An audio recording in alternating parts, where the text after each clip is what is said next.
अस्सलाम वालेकुम and welcome to my channel eat healthy stay healthy. आज आप लोगों के साथ शेयर कर रही हूँ बहुत ही टेस्टी चटपटी सी चिकन कोरमा की रेसिपी। तो चलते हैं किचन में। अच्छा जी, अब इसका जो ऑयल है मैंने इसमें डाल दिया है अपने कढ़ाई में। तकरीबन 1/4 कप जितना ऑयल है। और अब इसमें मैं 2 चॉप्ड प्याज डाल दूँगी और इनको हमने जस्ट ट्रांसपेरेंट करना है। ठीक है, अपने तरीके से आपको कोरमा बता रही हूँ। जस्ट थोड़ा बहुत चेंज कर देंगे तो वही जो रेसिपी होती है ना, उसमें थोड़ी वेरिएशन कर देंगे तो उसका टेस्ट थोड़ा और इन्हेंस हो जाता है। तो अब हमने इसको बस जस्ट ट्रांसपेरेंट करना है और फिर हमने इसमें नेक्स्ट प्रोसेस। अच्छा जी, अब देखें ये थोड़े से प्याज जो हैं हमारे हो गए हैं ट्रांसपेरेंट। तो अब हम इसमें डाल देंगे लहसुन और अदरक धनिए का पेस्ट। अदरक लहसुन और धनिए को मैंने साथ अच्छे से कूट लिया था और अब हम उसमें डाल दिया और इसको अच्छे से हमने पका लेना है। देन मैं इसमें डाल दूँगी थोड़ा सा ज़ीरा। ठीक है, ज़ीरे के बग़ैर मैं कोई चीज़ बना ही नहीं सकती। अब हम इसमें ज़ीरा डाल देंगे और उसके बहुत ज़्यादा फ़ायदे हैं। जो भी स्पाइसेस मैं आपको बताती हूँ वो उनके फ़ायदे इतने ज़्यादा हैं कि जब आप अपने खानों में से यूज़ करेंगे तो आपको ख़ुद ही फ़र्क महसूस होगा। तो इसमें अब मैं थोड़ा सा ज़ीरा 1 टीस्पून मैं डाल रही हूँ इस पर ज़ीरा।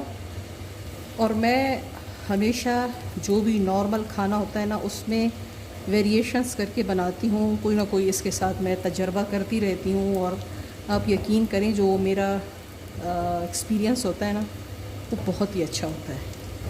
मतलब मैंने कभी भी जो सेम रेसिपी है मैं उसको एज़ इट इज़ कभी भी नहीं बनाती। मैं उसमें कुछ ना कुछ चेंजेस करती हूँ और चेंज करने के बाद जो उसका रिज़ल्ट होता है ना, तो वो अमेजिंग होता है। तो बस अब हमने इसको तब तक भूनना है जब तक कि लहसुन और अदरक की रॉ स्मेल है वो ख़त्म ना हो जाए। और फिर मैंने इसमें चिकन डाल देना है।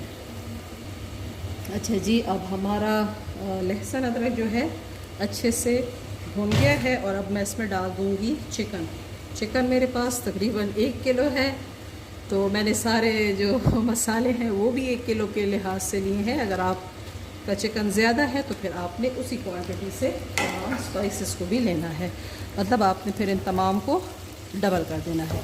बस अब हमने चिकन को इसके साथ अच्छे से भूनना है जब तक कि ये थोड़ा सा अपना कलर चेंज नहीं कर देता। देखें, बस इसको हमने अच्छे से भून लेना है। इसके साथ ढक्कन हम इस पर रख देते हैं ताकि ये अच्छे से अपने ही पानी में थोड़ा कलर भी चेंज कर ले और इसका जो कच्चापन है वो भी दूर हो जाए। अच्छा जी, यहाँ पे चिकन जो है हमारा अच्छे से रेड हो गया है, गोल्डन हो गया है और प्याज भी हमारे अच्छे से गोल्डन हो गए हैं। तो इस स्टेज पे हम डाल देंगे इसमें टमाटर का पेस्ट और इसके साथ इसे अच्छे से हम पका लेंगे ताकि टमाटर इसमें अच्छे से मिक्सअप हो जाए इस तरह से जी। और थोड़ा सा इसमें हम इसको इस तरह से कुक कर लेंगे ताकि टमाटर इसमें जज्ब हो जाए, अच्छे से सॉफ्ट हो जाए। तो फिर हमने इसमें दही का मिक्सचर डाल देना है।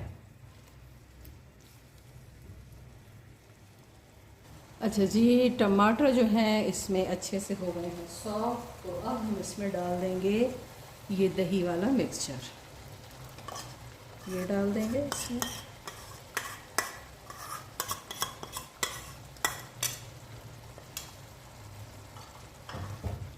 और अब हमने इसे थोड़ा सा तेज़ आंच पे पकाना है ताकि इसमें दही और टमाटर का पानी जो है वो अच्छे से ड्राई हो जाए। ठीक है, चलिए जी, बस अब हम इसे ढक देंगे और ये इसी में अच्छे से पक जाएगा। और फिर अगर हमें ज़रूरत होगी तो हम इसमें पानी डाल देंगे। अच्छा जी, ये देखें जी, हमारा मसाला जो है बहुत अच्छे से भुन गया है। और अब मैं इसमें थोड़ा सा पानी ऐड कर दूंगी, वो भी जस्ट इसलिए कि चिकन जो है वो अच्छे से गल जाए। ठीक है, बस अब हमने इसे हल्की आंच पे रख देना है ताकि चिकन हमारा अच्छे से कुक हो जाए। और फिर हमने इसको गार्निश कर देना है। हरी मिर्च आप डाल दें, मेथी डाल दें, इट्स अपॉन टू यू। चलिए जी, मैं इसे ढक देती हूँ। और इसे हम पकने देंगे। यहाँ पर काम हमारा ख़त्म हो गया। बस अब ये पकता रहेगा और आपने और कोई काम करना है तो आप इजीली जा सकते हैं। तो ये देखें जी, हमारी टेस्टी सी ज़बरदस्त सी चिकन जो है रेडी हो चुकी है। तो उम्मीद करूँगी कि आपको हमारी ये रेसिपी अच्छी लगी होगी। अगर अच्छी लगी तो इसे लाइक, शेयर और कमेंट कर दें। मेरे चैनल पर नए हैं तो इसे सब्सक्राइब कर दें। मैं एक और बहुत टेस्टी सी ज़बरदस्त सी रेसिपी के साथ दोबारा हाजिर होंगी। तब तक के लिए अल्लाह हाफ़िज़।